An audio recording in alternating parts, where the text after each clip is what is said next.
Buen día, jóvenes. El día de hoy vamos a hablar sobre un tema bien importante y es un tema importante porque tiene mucha relación con el actuar y forma de ser de las personas, especialmente de los profesionales, pero en este caso especialmente del profesional de la medicina. Ese tema importante es lo que le vamos a denominar la ética, especialmente lo que es la ética médica.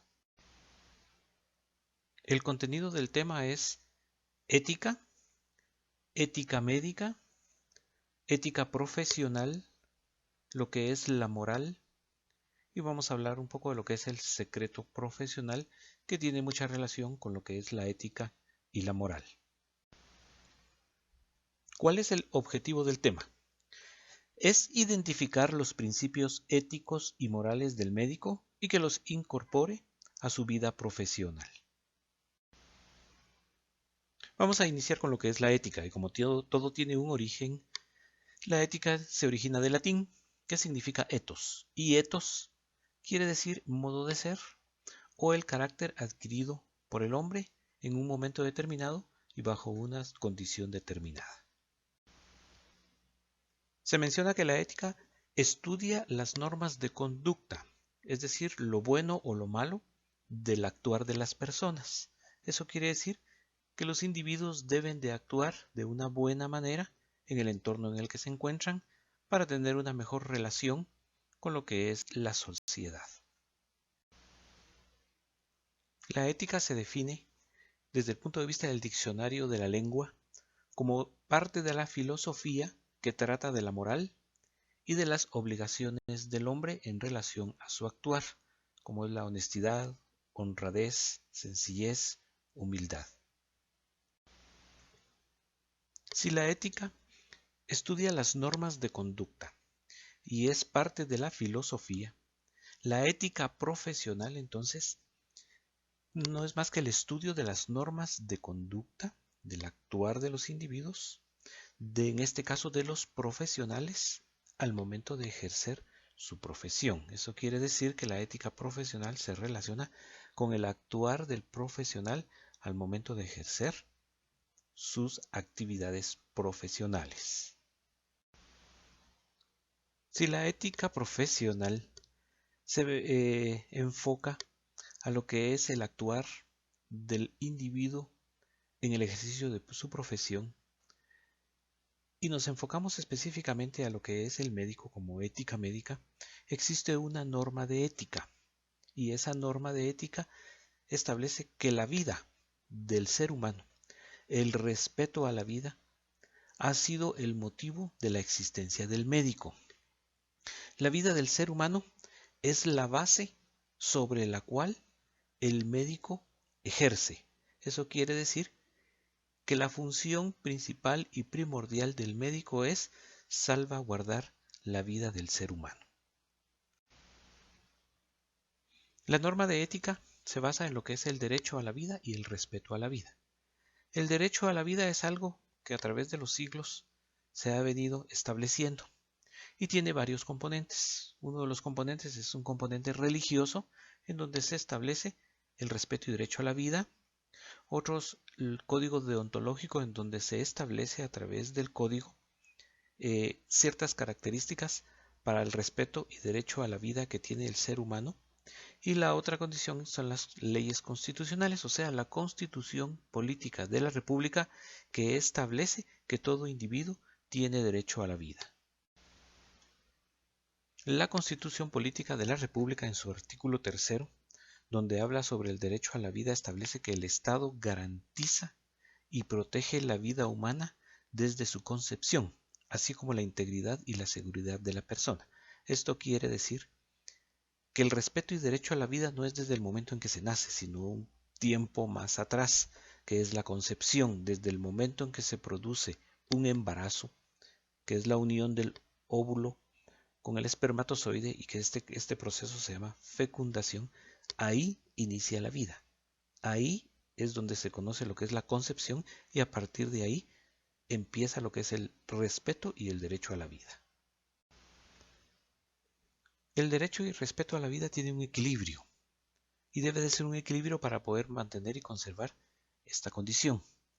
Tiene un carácter religioso, que desde tiempos antiguos se habla sobre el respeto que debemos tener a las personas.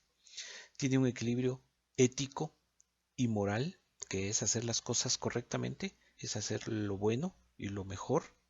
Y el otro equilibrio es lo legal, que son las leyes constitucionales o la constitución política de la República. Y estas condiciones, manteniéndose en un equilibrio religioso, ético, moral y legal, lo que pretende es preservar y conservar el respeto y el derecho a la vida. Los derechos humanos también están inmersos en este equilibrio. Y en su artículo 3, los derechos humanos establecen que todo individuo tiene derecho a la vida. Y como les mencioné anteriormente, va desde la concepción hasta el final de la vida. La ética profesional no es más que una actividad personal, puesta de una manera estable y honrada al servicio de los demás. Eso quiere decir que el médico debe estar al servicio de las personas, además por beneficio propio y por impulsos de su vocación, o sea que el médico debe de tener la vocación de entregarse a su profesión para actuar de la mejor manera en su ejercicio profesional y tener presente siempre que la principal función del médico es respetar el derecho de la vida. La ética profesional comprende varios aspectos.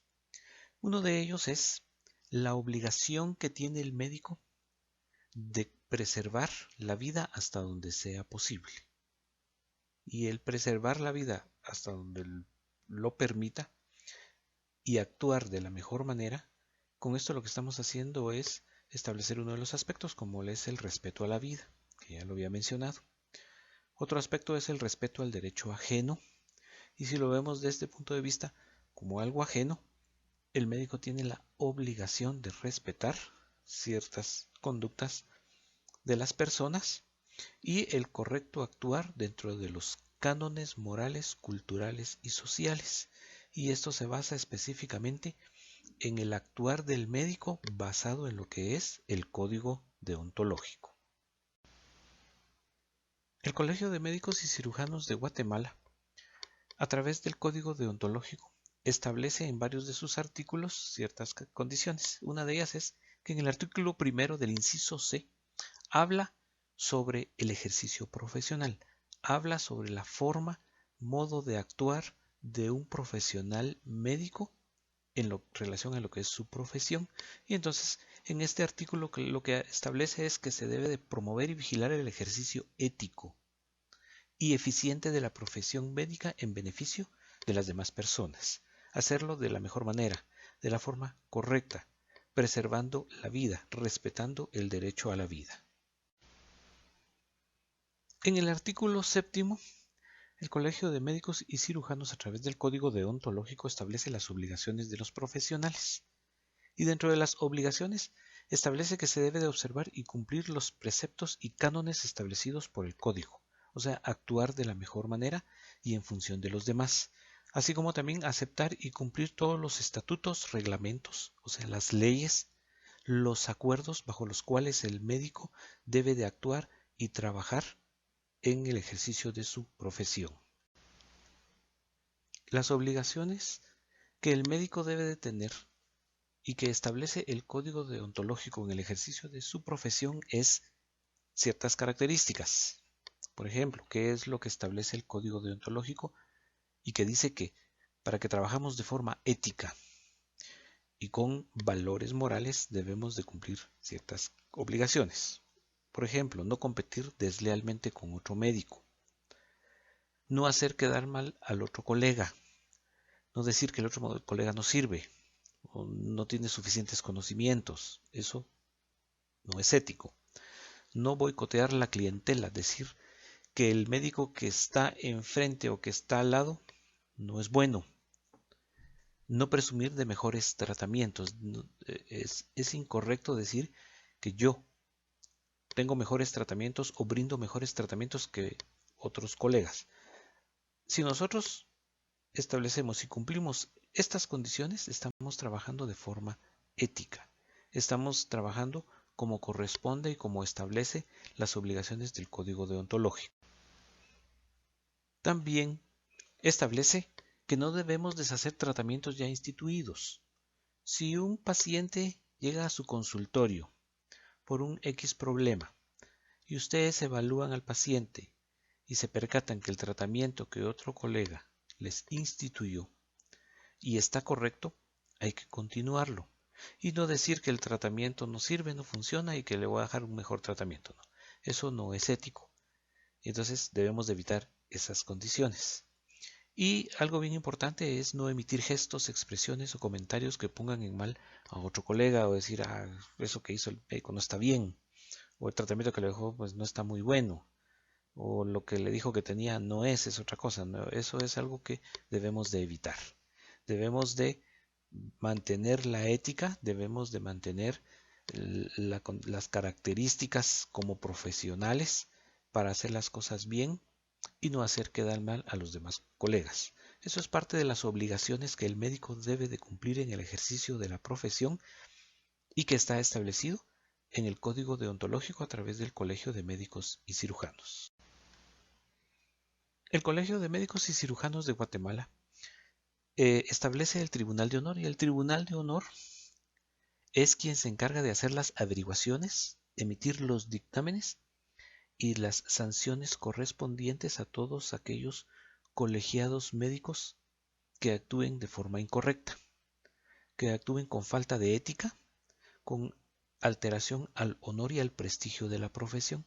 Y entonces el Tribunal de Honor se encarga de ver y velar porque si se está actuando de forma equivocada o de mala actitud, sin ética, sin moral, emitir ciertas sanciones para que el ejercicio de la profesión del médico sea de la mejor manera. La ética médica no es más que la acción moral y las obligaciones que tiene el ser humano de actuar y de sus actividades prácticas del quehacer diario, intelectuales de la forma como se puede comportar y expresar y sus características cognitivas. O sea que la ética médica se basa específicamente en el actuar correcto, adecuado, de hacer lo bueno el médico en el ejercicio de su profesión. Por ejemplo, si el médico no acude al llamado o no brinda la atención correspondiente al presenciar una persona en peligro, algunos consideran que puede estar actuando con mala ética y entonces se le puede establecer una sanción legal. Pero la ética establece como una obligación del médico acudir en cualquier momento, prestar el auxilio cuando se necesita. Pero si por alguna razón el médico se le llama y no acude a una atención, hay que establecer si realmente el no acudir a brindar esa atención está bien justificado por el médico. Por ejemplo, si se le llama a un médico a la medianoche para ir a ver a una paciente con dolor determinado, el médico por obligación tiene que llegar. Pero si se le llama a este mismo médico para que vaya a ver una emergencia en un estado de tormenta como la que hubo de ETA y el médico no va, muchos dicen que no está actuando con ética. Posiblemente sí está actuando con ética, porque también está viendo el riesgo que puede correr su vida al presentarse a atender una emergencia determinada. ¿Eso qué quiere decir? Que la ética no es absoluta, la ética es relativa. Para los que algunos puede estar bien, para otros puede estar mal. Pero si por alguna razón no acudió y no es justificable, en base a lo que habíamos hablado anteriormente de ciertas características éticas, morales y lo que son la Constitución Política de la República, que son las leyes constitucionales, se les puede establecer algún tipo de sanción legal, como lo establece el artículo 484 del Código Penal, y que dice: quien requerido por otro para evitar un mal dejara de prestar auxilio será sancionado con arresto de 10 a 30 días, pero dependiendo de ciertas características, como les mencioné anteriormente. Si el acudir pone en riesgo la integridad del médico, posiblemente esta sanción no pueda ser aplicable. O como lo establece el artículo 482 en el numeral primero del Código Penal, que dice: será sancionado con arresto de 20 a 60 días quien no socorriere o auxiliare a una persona que se encuentre en peligro cuando pudiera hacerlo sin riesgo de detrimento propio. ¿Eso qué quiere decir?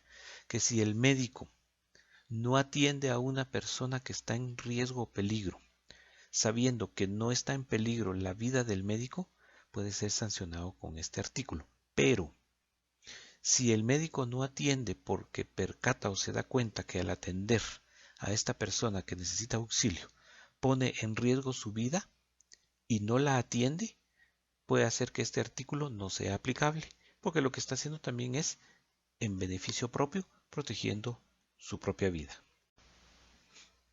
Como les mencioné anteriormente, la ética es relativa, no es absoluta. Y por ello, la ética no es solamente una obligación. Históricamente es parte de una costumbre. Y esto quiere decir que la ética, el actuar del individuo, puede ser y puede venir a través de la enseñanza familiar de generación en generación. ¿Esto qué quiere decir? Por ejemplo, si lo establecemos como una costumbre y lo establecemos como una enseñanza familiar que viene de nuestros antepasados, usted se llama Carlos. Puede ser que su papá se llame Carlos. Puede ser que su abuelo se llame Carlos. Puede ser que usted a su hijo le ponga Carlos. Y entonces, por hacer lo correcto, por costumbre, por enseñanza familiar y porque viene de generación en generación, lo vamos a cumplir. Entonces estamos actuando de la mejor manera. Y por eso les digo que la ética es relativa, porque si usted se llama Carlos, su papá Carlos, su abuelo Carlos, si usted a su hijo le quiere poner Mario, no hay ningún problema. Pero hay que hacerlo de la mejor manera y cumplir con obligaciones establecidas.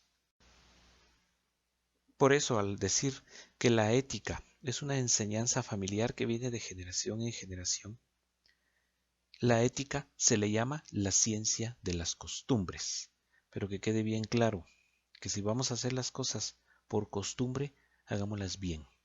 Si vamos a hacer las cosas porque vienen de nuestros antepasados y de generación en generación, veamos que se vengan haciendo bien, veamos que las podamos seguir haciendo bien y que sigamos haciendo las cosas de la mejor manera, para que sigamos cumpliendo con la ética como ciencia de las costumbres. Los estudios de la ética se dividen en 3 grupos. El análisis de los valores morales, aquí estamos hablando de la moral. El análisis de la conducta desde el punto de vista existencial y el análisis del lenguaje moral. Los valores son aquellas obligaciones que el hombre debe realizar diligente y disciplinadamente. O sea, son también obligaciones, al igual que ciertas condiciones de la ética. El análisis de los valores morales no es más que la obligación que tienen los individuos de desenvolverse con decoro, con respeto, en un grupo social, cultural, religioso o político. O sea, es la forma como se desenvuelve cada uno de los individuos.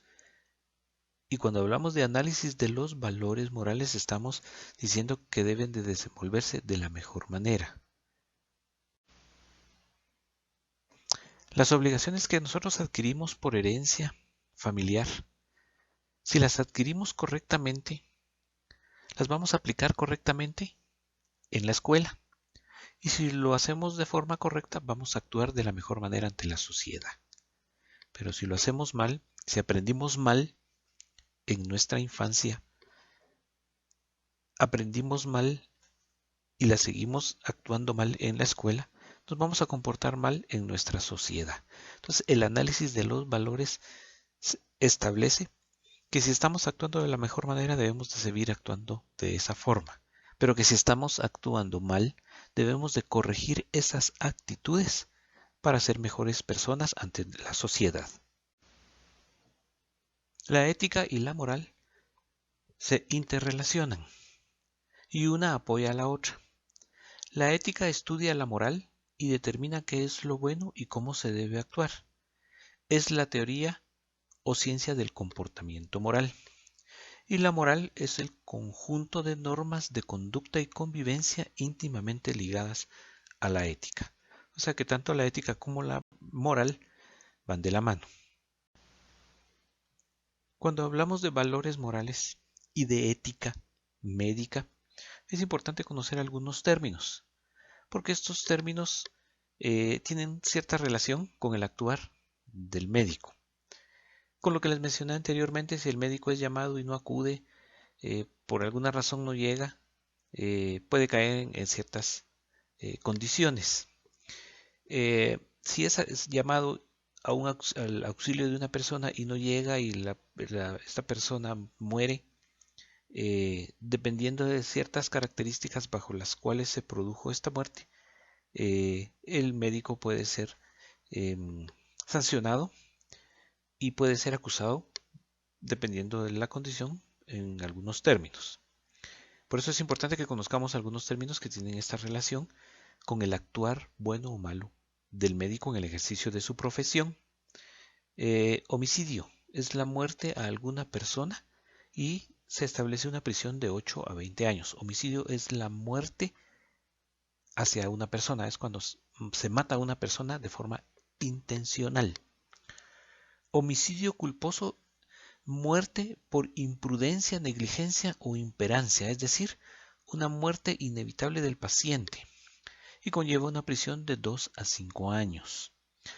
Si el médico es llamado para atender una emergencia y el paciente muere, pero a pesar de que el paciente falleció, el médico hizo todo lo posible o todo lo que estaba en sus manos para salvarle la vida, no lo vamos a catalogar como un homicidio. Tampoco lo vamos a catalogar como un homicidio culposo, pero si es acusado por la familia, mientras se averigua, queda establecido como un homicidio culposo, a pesar de haber realizado todo lo que estaba en sus posibilidades para salvarle la vida a este individuo. Aprehensión. La policía deberá aprehender a quien sorprenda en flagrante delito o persiga después de un hecho punible. Este es aquel individuo que se roba un celular en el mercado a una transeúnte. La gente empieza a gritar, la policía aparece, lo persiguen, lo corren, lo agarran, entonces es una aprehensión. Desde el punto de vista médico, eso no puede ser, pues no tendría que ser, porque la función del médico no es aquí causar daño y correr, no. Pero son términos para que se conozcan a qué se refieren ciertas situaciones cuando se hablan de cuestiones de sanciones legales. La prisión preventiva es cuando se aprehende al sindicado después de oír la información o creer su participación en un hecho punible. Esto tal vez, en esta podría caer también el médico, como en el homicidio culposo. Si un médico es llamado a ver una emergencia, ve a un paciente grave, hace todo lo que está en sus posibilidades por salvarle la vida, pero por alguna razón fallece y la familia lo acusa, el médico está obligado en informar cómo fue la situación o la condición que se produjo, a pesar de que él hizo todo lo posible por salvarle la vida. Pero como ya está acusado, podría caer en lo que es prisión preventiva y estar establecido como un homicidio culposo hasta que se demuestre lo contrario. Pero mientras eso sucede, cae en estas condiciones. Pero como les mencioné anteriormente, el fin primordial del médico es salvar la vida, el respeto y derecho a la vida. En base a lo que mencioné anteriormente, en lo que es la prisión, homicidio, la aprehensión, desde el punto de vista médico tenemos lo que es el derecho sustantivo y adjetivo. El derecho sustantivo es en donde no se imponen sanciones y está establecido por el código deontológico en base al actuar del médico. Y está el derecho adjetivo, en donde sí se imponen sanciones basadas en lo que son las leyes constitucionales, o sea, el Código Penal o la Constitución Política de la República, en base al actuar del médico en el ejercicio de su profesión. En relación al análisis de la conducta desde el punto de vista existencial, nos enfocamos a lo que son las reglas de comportamiento. Y esto quiere decir que el hombre es un ser social y por tanto debe sujetarse a ser miembro de una sociedad basado en normas y leyes. Lo que estamos viendo aquí es un mal comportamiento debido a que es una mala actitud. Y entonces aquí estamos estableciendo que hay malas conductas de los seres humanos ante la sociedad. La forma o la manera como el médico se comporta o la conducta bajo la cual el médico se presenta ante la sociedad está establecido por ciertas leyes. Una de ellas es el código deontológico, que es el que rige y establece el actuar correcto del médico en el ejercicio de su profesión. Y la otra es la Constitución Política de la República, que se basa en lo que es el Código Penal y que son las leyes que pueden en un momento determinado establecer ciertas sanciones en relación al ejercicio profesional del médico. Y el análisis del lenguaje moral. En cuanto a este punto, existen ciertas obligaciones. Son obligaciones de la forma como nosotros nos expresamos, la forma como nosotros hablamos.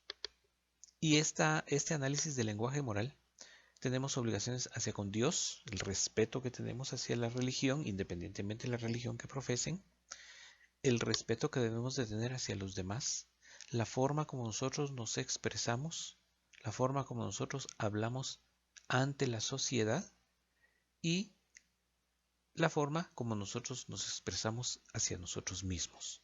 Cómo hablamos de nosotros, cómo nos expresamos nosotros, si nos expresamos correctamente, si nos expresamos incorrectamente. Y esto tiene mucha relación también con la ética, con la moral, la forma como nosotros nos expresamos hacia las demás personas. El lenguaje moral es la forma como nosotros nos expresamos, como nosotros hablamos. El lenguaje no es decir buenas o decir malas palabras, sino se refiere a cómo nosotros utilizamos las palabras, con decoro, de la mejor manera, nos expresamos bien. El lenguaje correcto o palabra correcta, algunos consideran que es cuando se pronuncia bien, aunque hay palabras que no se pronuncian como debe de ser, pero expresan un buen lenguaje de un individuo. Y algunos consideran que no existen malas palabras. Malas palabras no hay. Todo depende de cómo nosotros las expresemos o cómo nosotros en el sentido que las digamos. Decimos que no existen malas palabras, sino que lo que existe es la mala expresión o la forma como se expresan en un momento determinado. Y esto se establece en base a un término conocido como castizo. Y el castizo se refiere a todas aquellas palabras propias de un lugar o aquellas palabras de origen puro. Y por eso se dice que no existen malas palabras, sino es su forma de expresión. Y el castizo se refiere a todas aquellas palabras que nacieron o que fueron creadas en un lugar determinado y por ende o por tanto no son consideradas como malas palabras. Por ejemplo, si yo digo heces, me refiero a las heces fecales. Pero si viene un individuo donde vive, la comunidad lejana de donde viene, se refieren a lo que es el popó o la caca. Algunos lo consideran como vulgar o lo consideran como un mal lenguaje. No. Simple y sencillamente a esto es a lo que se refiere el castizo. Es un lenguaje moral adecuado a su comunidad o a su región de donde es y lo debemos de considerar como propio del lugar y como parte de un lenguaje determinado. La moral, al igual que la ética, tiene un origen. En este caso es un origen latín que significa moris, que se refiere a la costumbre, o moralis, que significa usos o costumbres. Igual que la ética, tienen origen determinado. Por definición, la moral se dice que es el conjunto de normas, creencias, valores y costumbres que dirigen o guían la conducta de las personas en la sociedad. Y si recordamos qué es la ética no es más que el estudio de las normas de conducta de los individuos o en el ejercicio de la profesión. ¿Eso qué quiere decir entonces? Que tanto la moral como la ética van de la mano. La moral nos permite distinguir las acciones correctas o incorrectas, o sea, lo bueno o lo malo. Es el conocimiento de lo que el ser humano debe hacer correctamente o evitar para conservar una estabilidad social, al igual que la ética, que no es más que el estudio de las normas de conducta, lo bueno o lo malo de las actitudes de los individuos. Vuelvo a repetirles nuevamente, la ética y la moral van de la mano, solo que hay una pequeña diferencia entre lo que es ética y moral. El desarrollarse en un ambiente hostil, de rechazo de malas costumbres, o sea, por malas herencias de generación en generación familiares, un lenguaje soez, o sea, vulgar, de maltrato, va a crear definitivamente individuos con falta de moral y de ética. Pero, como les mencioné, todo depende desde qué punto de vista lo veamos, porque para algunos puede ser algo bueno, para otros puede ser malo. Y entonces, si establecemos que desde el punto de vista ético y moral, las actitudes o las acciones del individuo están incorrectas, lo que podríamos hacer es tratar de alguna manera de corregir esas malas actitudes. Y para corregir esas malas actitudes o esas inmoralidades, caemos en lo que es la moralidad. ¿Y qué es la moralidad? Es la cualidad de las acciones humanas para reformar las malas costumbres, actuando de buena manera a través del cambio de las actitudes. O sea que si encontramos un individuo que ha sido creado en un ambiente hostil, en un momento determinado puede cambiar su forma de ser, su actitud y empezar a hacer acciones buenas, de mejor manera, que establezcan que está actuando con buenos valores y de forma ética. A eso se le conoce como la moralidad, el cambio que va a sufrir un individuo para hacer las cosas correctamente. Esto quiere decir que la moral no es más que una ciencia que estudia la conducta del ser humano. Estudia las virtudes, o sea, las cosas buenas, estudia los vicios. En un momento determinado decimos que un vicio es algo malo. No es más que el conjunto de conocimientos sobre lo que es el bien y el mal. Vivir en un ambiente hostil, muchos lo consideran como viciosos, como malos. Vivir en un ambiente más agradable, algunos los consideran como buenos, como virtuosos, pero todo es relativo, porque puede vivir un individuo en un ambiente hostil y tener buenas actitudes. Por eso, tanto la ética como la moral es relativa, no es absoluta. La moral también se basa en lo correcto e incorrecto. ¿Pero qué es lo correcto? ¿Qué es lo incorrecto? ¿A qué nos referimos en eso? Por ejemplo, ¿qué es correcto cuando ustedes están haciendo una evaluación o un examen? Lo correcto es que ustedes, a través de lo que estudiaron, lo que leyeron, de sus conocimientos, respondan su examen. ¿Qué es incorrecto? Que estén viendo al de al lado, que estén viendo cómo se voltean para poder ver qué le copian al compañero de atrás. Entonces, si nosotros vamos a actuar con buenos valores, vamos a poner en práctica lo que es la moral. Lo correcto en este caso sería que ustedes se dediquen y se esfuercen porque los cursos, sus exámenes, los grados los ganen con su esfuerzo y no copiando. Entonces la moral también se basa en hacer las cosas correctamente. Esto que vemos es algo inmoral, es algo injusto. Esto pasa muchas veces, especialmente cuando viene la época de la lluvia. Pasan los vehículos a toda velocidad y tal vez algunos, sin percatarse, causan estos problemas, algo injusto, y algunos tal vez por hacerlo con intención lo hacen. Entonces, esto nos establece que las condiciones morales, las formas de actuar de los individuos debe ser de la forma más correcta ante la sociedad. En conclusión, podríamos decir que la ética y la moral implica las obligaciones del hombre con respecto a lo bueno y lo malo, lo correcto o lo incorrecto, lo justo o injusto, o lo verdadero y lo falso. ¿Eso qué quiere decir? Que tanto la ética como la moral van de la mano. Son obligaciones, son normas. Pero ¿cuál es la diferencia? Que la ética es de fuero externo, ¿sí? O sea, como que la sociedad, cómo nos ve, y la moral es de fuero interno. ¿Eso qué quiere decir? Cómo nosotros nos vemos. Esa es la diferencia. Pero los dos vienen siendo en un momento determinado lo mismo, establece las mismas características, las mismas condiciones, solo que una es cómo nos ven y la otra es cómo nosotros nos vemos o cómo nosotros creemos que actuamos. Cuando hablamos de la moral del médico, nos referimos al actuar, nos referimos a cómo se comporta, nos referimos a cómo el médico ejerce su profesión. Y cuando hablamos en este sentido, existe una palabra, es una pequeña palabra pero bien importante. Y esa palabra se refiere a lo que es el deber o a lo que es los deberes. Y cuando hablamos del deber o los deberes, nos enfocamos a 3 puntos básicos. La obligación que tiene el médico, la imposición social hacia las demás personas y la exigencia moral que el médico debe de tener para ejercer su profesión correctamente. Y cuando hablamos de la moral del médico, el Código Deontológico establece en su artículo número 13 ciertas condiciones bajo las cuales el médico debe de actuar.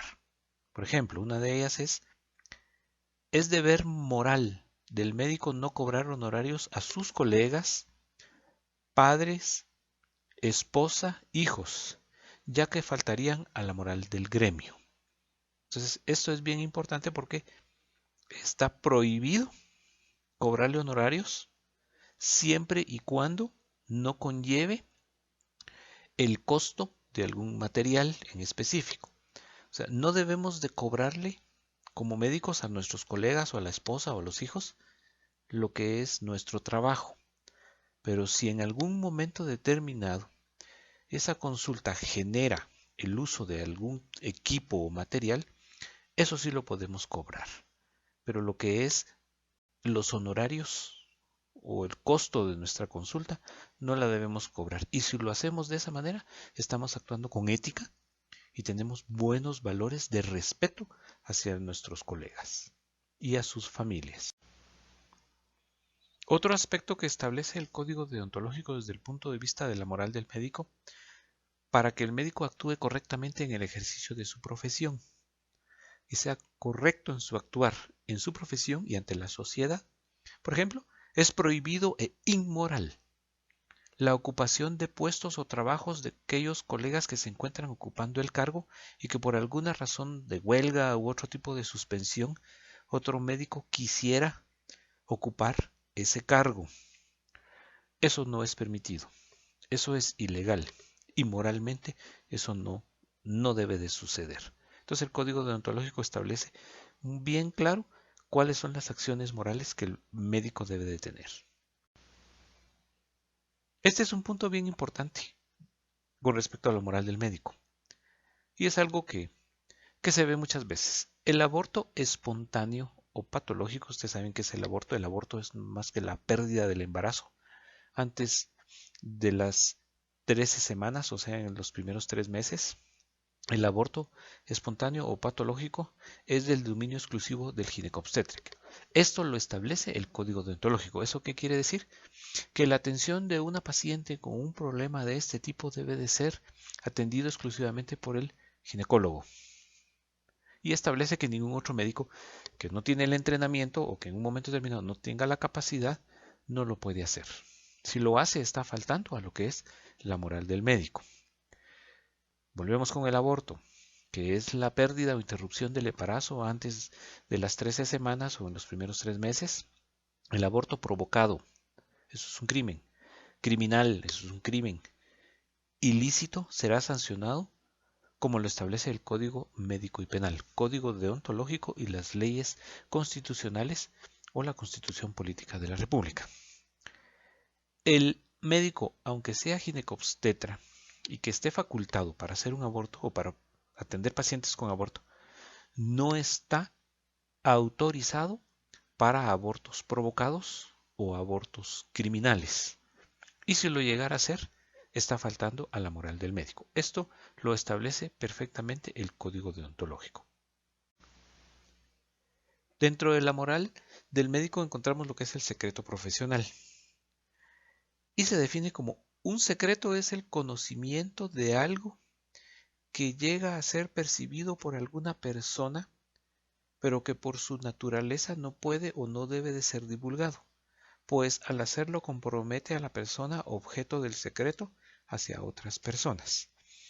Una de las morales del médico es guardar el secreto profesional, y a esto se refiere a que todo lo que el paciente nos relate, todo lo que el paciente nos diga, todo lo que el paciente nos cuente, a la hora que nosotros lo evaluamos, que esa información que vamos a obtener en la historia clínica, todo eso se convierte en secreto y no podemos divulgarlo. Es prohibido divulgar toda esa información que el paciente nos da. Y entonces ahí es donde nosotros, como médicos, por moral, debemos de guardar ese secreto, debemos de guardar todo eso, esa información que el paciente nos da y nunca divulgarla. Hay algunas condiciones bajo las cuales sí se puede divulgar. De lo contrario, es prohibido y por ética y moral no lo podemos hacer, no lo podemos divulgar. Si nosotros divulgamos la información que nuestro paciente nos da, estamos cayendo en un error ético, en un error moral y en un error legal, porque nosotros no podemos divulgar absolutamente nada de lo que el paciente nos dice. Es un secreto, es como un sacerdote. Los que se han ido a confesar, ustedes llegan con el sacerdote al confesionario, le cuentan ustedes toda su historia. Cuando salen ustedes del confesionario, el sacerdote ya está en la puerta de la iglesia contándole a todos lo que ustedes fueron a decirle. Es una actitud mala, ustedes se van a sentir mal, no es correcto. Y entonces, lo mismo sucede con nuestro paciente. O sea que todo lo que el paciente nos dice se convierte en secreto y no lo podemos divulgar bajo ninguna circunstancia, excepto en algunas condiciones específicas que lo vamos a ver más adelante. Según el Diccionario Terminológico de Ciencias Médicas, define el secreto profesional de esta manera: sin estar obligado por la ley, el médico no puede revelar lo que sabe de un enfermo o cliente por razón de su profesión. Si no lo revelamos, estamos cumpliendo con nuestra moral de médico, estamos cumpliendo con nuestra ética profesional.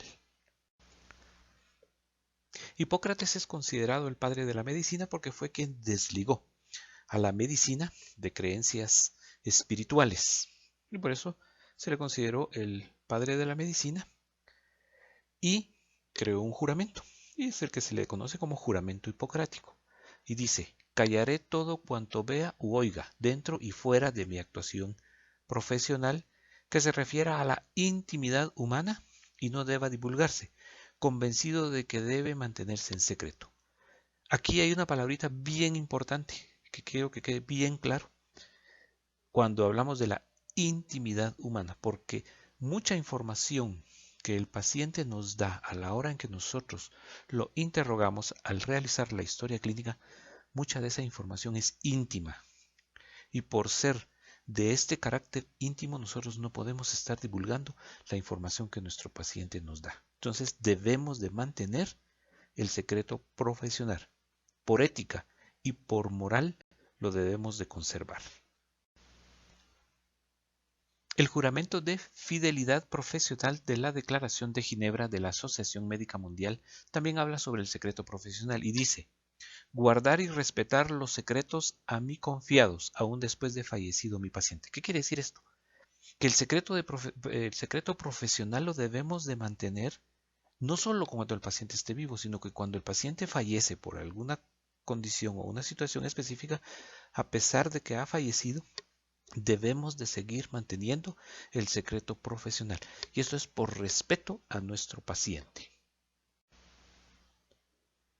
El Código Internacional de Ética Médica también habla sobre el secreto profesional y establece también bien claro esta condición. El médico debe, aún después de la muerte de un paciente, preservar absoluto secreto en todo lo que se le ha confiado. O sea que también aquí establece que el paciente vivo o al fallecer por alguna condición, nosotros debemos de conservar el secreto profesional. Eso es una obligación del médico y eso está establecido en lo que es el código deontológico.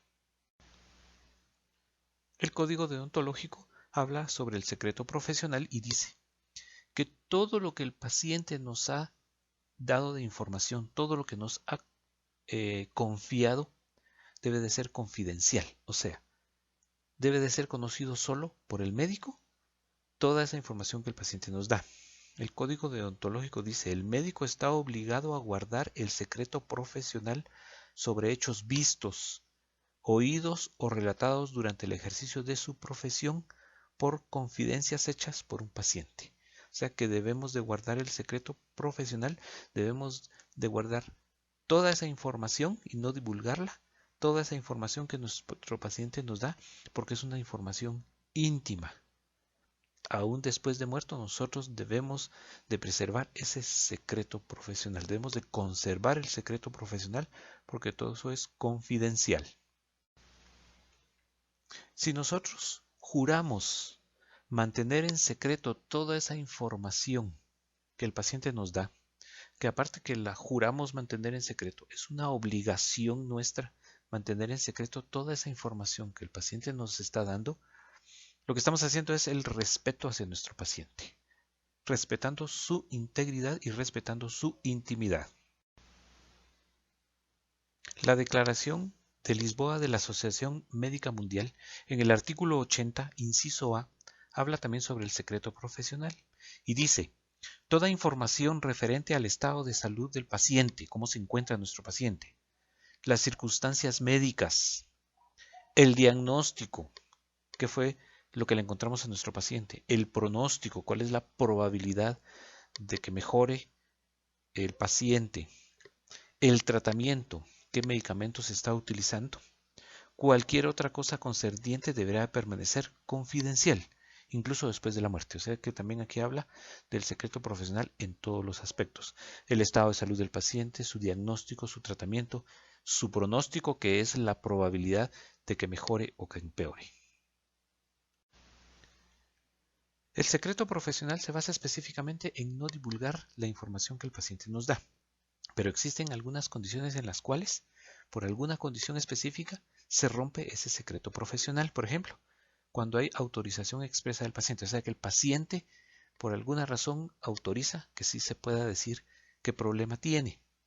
Cuando es requerido por autoridad competente, cuando por alguna razón pone en peligro la salud de la familia, la comunidad, etcétera, o alguna autoridad nos solicita información y está plenamente legalizado, podemos nosotros divulgar esa información por imperativo legal en casos que sea obligatoria la denuncia, cuando se deben de denunciar enfermedades, como por ejemplo, se denunció el COVID-19 para que se tomaran ciertas medidas a nivel, incluso a nivel mundial. Entonces, esa es una de las condiciones en las que se puede romper el secreto profesional. Cuando existe claro peligro para el paciente, otras personas o para la sociedad, existe una enfermedad que corre el riesgo de que la comunidad se enferme, entonces sí se puede divulgar y romper el secreto profesional cuando existen enfermedades que requieren notificación obligatoria por las autoridades sanitarias. Vuelvo nuevamente a lo del COVID. Si no se hubiera divulgado, tal vez la situación estaría peor, pero entonces desde el punto de vista de notificación obligatoria, y por autorización sanitaria se tuvo que divulgar las condiciones de lo que es el COVID y así como eso, muchas otras enfermedades deben de ser notificadas. Cuando se brinda atención médica a menores de edad, debemos de informar sobre su situación, ya sea a quienes tienen la patria potestad o a los padres, porque como son menores de edad, tienen un representante que es una X o persona determinada, tenemos que darles información sobre sus condiciones de salud y cuando el médico se ve perjudicado legalmente por mantener el secreto profesional. Si nosotros no reportamos X problema de un paciente y por no reportarlo nosotros nos vemos en riesgo o en peligro, nos vemos perjudicados, debemos de divulgarlo y entonces ahí se rompe el secreto profesional. Pero son condiciones específicas, no van a estar poniendo condiciones que no existen. Lo que yo les traigo aquí son ciertas condiciones que sí permite que se pueda romper el secreto profesional. Recordemos que tanto la ética como la moral van de la mano. Son normas, son obligaciones. La diferencia entre lo bueno y lo malo, y esta diferencia entre hacer lo correcto y lo incorrecto está separado por una pequeña línea que en cualquier momento se puede romper. Entonces, tratemos de hacer las cosas de la mejor manera. Tratemos de hacer las cosas con ética, bien, correctas, con moral, de la mejor forma, para que podamos ser personas útiles a la sociedad y desde el punto de vista del ejercicio profesional hacer las cosas correctamente.